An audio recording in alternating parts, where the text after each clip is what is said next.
Hello mga kasabong, Ninyo Anthony sa El Nino Conditioning System.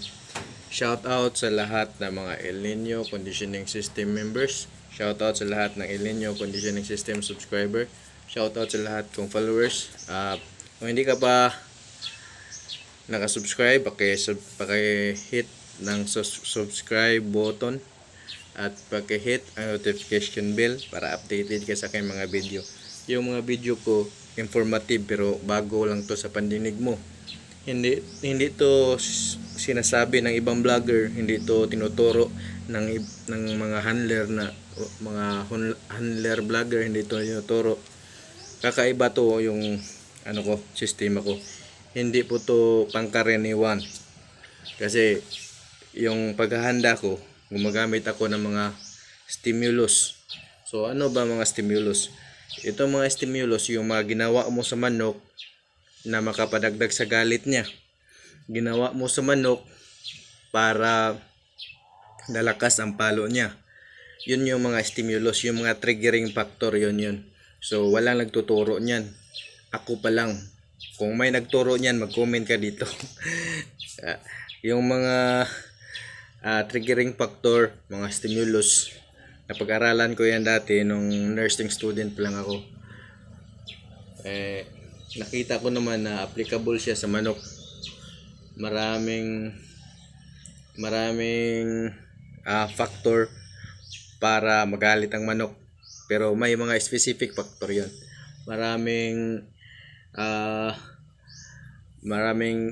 Dapat gawin para ang palo ng manok mo deadly agad. Meron po yan. So sa inyo lang pag-observe nyo yan. So kung gusto nyo ng shortcut na matutunan nyo yan, magpa-member na kayo sa akin. Mag-PM kayo sa Ninyo Anthony Moanya Facebook page. YouTube ko Ninyo Anthony Moanya rin. Facebook ko Ninyo Anthony Moanya. So wala akong tinatago. Para sa aking mga members, mga subscriber at followers. Wala akong tinatago na identity, pero mayroon ako mga sikreto. Yung sikreto ko para lang yun sa mga nagbabayad, sa mga members na nagbabayad ng membership fee.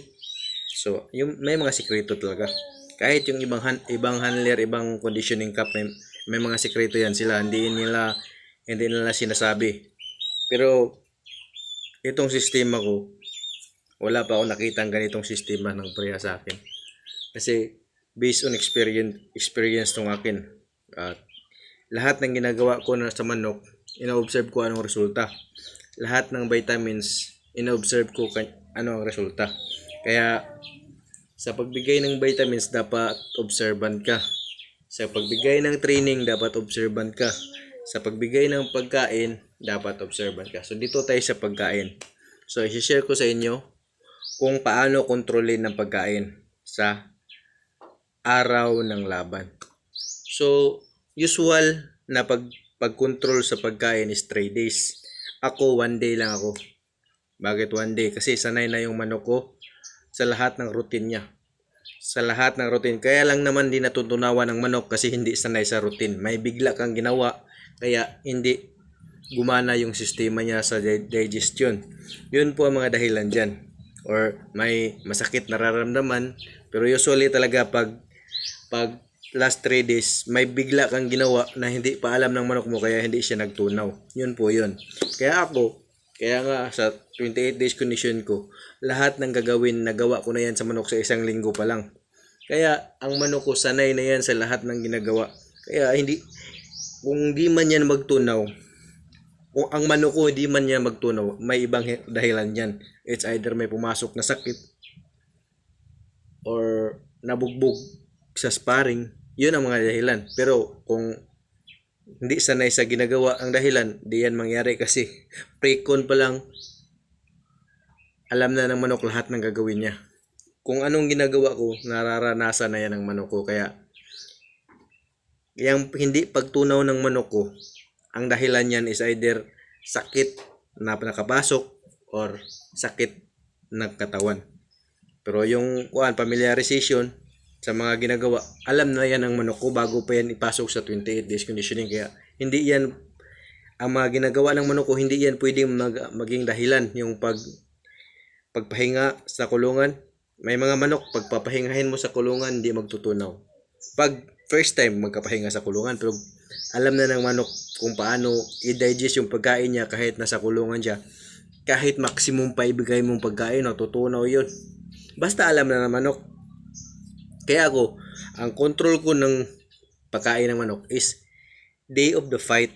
Kasi ang pagkain nyo yung energy. Kinokontrol mo yung energy. Bigyan ko kayo ng 3 days, nag-control ka ng pagkain. So, kinokontrol mo yung energy ng manok mo. Imbes na dagdagan mo, binabaan mo ang energy ng manok mo. So, tumaming, tumama ka lang kasi nanalo. Pero, nagbilang ka ba ng score mo? Baka naman, minsan panalo, minsan talo. Okay na sa'yo. Hindi yan okay. Hindi yan okay. Yung ganyan-ganyan, palit-palitan ng score, hindi yan okay. Lugi tayo dyan. Kung hilig ka, okay na yan sa'yo. Pero kung gawin mong negosyo, lugi yan. Dapat ganito. Dapat, ang manok mo, paakyat ang score mo. Sa bawat sistema mo, dapat paakyat ang score mo. Kung hindi ka pa naka-formulate ng sarili mong sistema, mag-observe ka ng sistema na umaakit ang score mo. Huwag yung pag ganun-ganun lang. Lugi yun. Kaya, sa pagkain ng manok ko, day of the fight ako nag-control. Kaya yan tunawin ng manok ko kahit mag-keeping pa ako, kahit mataas pa yung pahinga ng manok ko, magtutunaw yan kasi sanay na manok ko. Sinasanay ko na sa mga lahat ng gawin. Kaya, kung kayo nagbabawas kayo ng patuka, sa inyo din yan. Analyzein nyo lang na ang patuka, yun ang energy. Binabawasan mo ang patuka, so binabawasan mo rin ang napupundong energy. Logic lang yan. Common sense lang yan.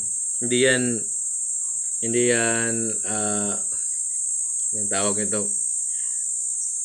Hindi yan sabi-sabi lang. Common sense yan. Kunti ang kinakain mo, kunti lang energy mo. Tulad ng magtatrabaho tayo. Magtatrabaho tayo, tapos kunti lang kain natin. Di ba? Nakakapagod. Ang dali natin mapagod, pero pag busog tayo, kahit gaano karaming gagawin natin, maraming energy ang magagamit natin. Ganon din po yun sa manok. Kaya kung nagbawas ka ng patuka, siyempre, nababawasan din yun ng energy. Ano nga lang, tumama nga lang kasi 10 minutes lang naman yung laro ng manok eh. Tumama ka lang. Dahil empty manok mo, pero na-empty ang manok mo, pero bawas ang power niya. Obserbahan nyo yan. Ako, sinubukan ko na yan. Dalawang patukaan ko walang kain, saka ko nisparing. Parang duling ang manok. Parang duling. Nung pagpakain ko, halos hindi niya matamaan yung mga butil. Kasi naduduling na siya sa gutom. Obserbahan nyo yan. Kayo mismo, kasi di naman ako ang naghahanda ng manok nyo eh. Kayo mismo ang makahanda niyan kung paano nyo kontrolin ang patuka. Basta ako, ang prinsipyo ko, hindi ako nagbabawas kasi ang patuka, yun ang energy talaga. Yun ang energy. Kasi pag-digest nyo, magiging energy yun.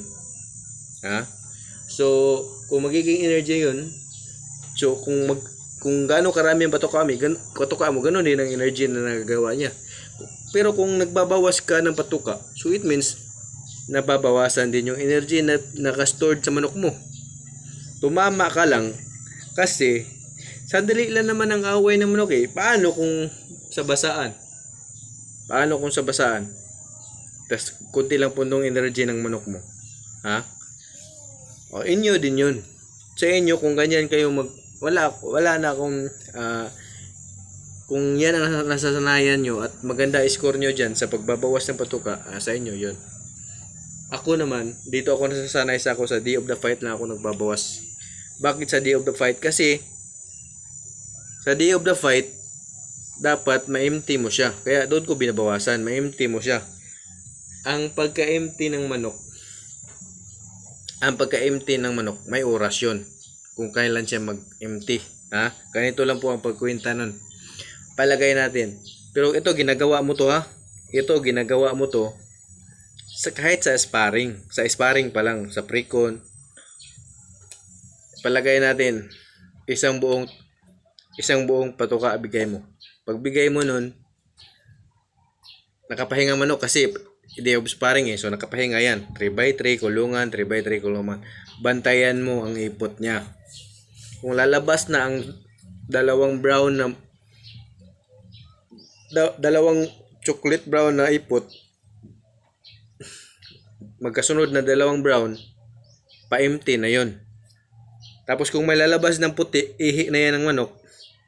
Yung kulay puti, empty na manok. So it means wala nang laman yung sistema niya. Yung bituka niya wala nang laman. So wala nang gagawin. So ang puwersa ng manok, wala nang ibang gagamitan ng puwersa. Nandito na sa kanyang mga extremities. So malakas na ang palo niya, malakas na ang pakpak niya. Ganun po ang idea bakit ini-empty ang manok. Hindi po yun magagalit. Galit ng manok. Kung magagalit ang manok, kahit anong sistema paghiting mo, madali yan paggalit ng manok. Pero yung pag-empty, ang purpose talaga nun, na wala ng laman ang sistema para ang lahat ng puwersa nasa pakpak at nasa paa. Lahat ng distribution ng hormones ba? Lahat ng distribution kasi wala nang digestive enzyme hormones na may laman pa lang dyan, tunawin natin to, doon magagalaw. Wala na. Kasi empty na siya. So, ang mga hormones na ibigay ng brain signal na ito, fight tayo, lalaban tayo. Yun. Yung madali na lang i-distribute sa mga pakpak at sa mga paa. Kaya ini-empty ang manok. Paano mo ba yan makita na empty na ang manok? Obserbahan mo yan ilang oras mag-i-empty ang manok. Kaya ang manok nyo sa araw ng pahinga, 'di ba? Linggo sparring mo sa hapon. Sa umaga magbigay ka, control kung control ka ng pagkain, kontrolin mo. Palagay natin kalahati lang ang bigay mo. Orasan mo kailan may empty. Anong oras may empty. So, bawat dalawang oras, obserbahan mo ang ipot niya. Ganito rin. Kung nagbibigay ka rin ng full feed sa umaga, ganun pa rin. Doon mo estimatein sa full feed. Di ba? Full feed. So, isang puno na takal sa araw ng sparring. Patuka mo. 2 oras, lagay mo sa talian. 2 oras, lagay mo sa kulungan. 2 oras, ibaba mo naman sa talian. 2 oras, iakyat mo naman sa kulungan. So, ganito. 2 oras, alas 8, balagay na, alas 8 ka nagpakain. Alas 10, nasa kulungan na. Alas 12, nilabas mo. At pagka tapos niyang umipot, akyat na naman. Kasi pahinga, akyat na naman. 2 oras, baba na naman. Bawat drop mo, tingnan mo yung ipot. Kung kailan siya mag-brown ng 2 sunod na brown. Kung kailan siya, yun. Palagay natin, umipot. Umipot siya ng pag-drop mo sa alas 12. Pag-drop mo sa alas 12, umipot siya ng brown, isa. Akyat mo uli. Pagbaba mo ng alas 2, umipot siya ng isa pang brown. So it means, alas 2 siya nag-empty. Sa inyo yan, sa inyo yan pag-observe. Kasi, baka yung alam ko, iba. Yung alam nyo rin. Kaya, di ko to i-share sa inyo na basta-basta kayo mag-observe kung kailan mag-empty ang manok nyo. Kasi ako, busog talaga manok ko. Depende yan sa rami. So, pag ganyan, full 40 grams, ha? Full 40 grams. Ganito, full 40 grams ang pinakain nyo sa manok. Tapos na empty siya ng alas 3. So, alas 8, alas 9, alas 10, alas 11, alas 12, alauna, alas 2, alas 3. So, na-empty siya na 7 oras. Empty, as in empty siya 7 oras. So, ganyan ang kontrolin. 7 oras na empty ang 40 grams. So, kung 20 grams yun, 3.5 hour yun ma-empty. Gets nyo ba? Kung 10 grams yun, 1.5 hour yun ma-empty. Ganun po yun. Nasa inyo na po yun pagkwenta. Kwentahin nyo yun. Magaling ako sa mate. Kaya kinikwenta ko lahat ng ginagawa ko sa manok. Lalo na sa pag-empty ng manok. Ha? Ang oras ang bantayan nyo. Bawat sparring, lalo na sa mga tutok talaga sa manok, bawat sa linggo sparring, di ba? Sparring madalas linggo ang madalas sparring. Umaga pa lang yung 40 grams mo na pagkain, may specific time ka nun kasi sa sparring mo yun. Kung nagtitest ka pa lang, ako din ako nagtitest kasi alam ko nang kailan mag-empty sa manok ko. Di lang ko to i-share kasi iba yung mga manok ko sa inyo. Yung mga manok ko, mestizo lang, mixed breed lang. So kayo, lalo na yung kahit backyard ngayon, ang gaganda ng manok. Ako na lang ata ang backyard, ang pangit ng manok. So ganito, kung 40 grams ang pagkain mo, orasan mo kung kailan siya ma-empty. Tapos, kung nag 20 grams ka, galing sa 40 grams, alam mo na ang oras. Alas 3 siya nag-empty, so may 7 oras. So 7 oras nag-empty ang 40 grams. So kung 20 grams, mag-empty yun ng 3.5 hour ang 20 grams. Kung 10 grams, mag-empty yun ng 1 at 45 minutes. 1 oras at 45 minutes ang 10 grams. Ganun po yun. So calculated mo na kailan siya mag-empty sa ganitong patuka. Ganun lang po kasimple, mathematics lang po ang pagkukwenta ng emptiness ng manok sa araw ng laban. Ha? So, sa ibang turo, di ba? Ang turo ko, di ba? Kung ano ang grams, lalo sa day of the fight, kung ano ang grams na pinakain mo, yun din ang ml ng tubig. Kung 20 grams ang patuka mo, 20 ml rin ng tubig mo. Kung 10 grams ang pakain mo, 10 ml din. Huwag sa dip. Huwag sa dip. Kasi kung sa dip mo yan, di mo makalculate. Kasi, buti kung alam mo kung gaano karami ang ininom ng manok. Ganun po yun. Ha? Ganun po kasimple ang pagkwenta ng emptiness ng manok. Obserbahan nyo yan. Kayo mismo, maobserbahan nyo yan. Ako, hindi ko masishare yung ano ko, yung pagpapa-empty ng manok ko. Kasi yung lugar ko malilim.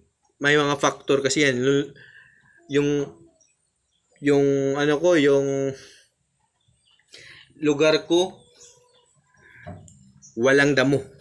Malilim, walang damo. Kaya ang inyong manok, kung lalo na kung yung may mga Carabao grass, iba naman yun. Iba yung pag-empty nun kasi nakakatuka yun eh. Kaya bantayan nyo ang manok nyo.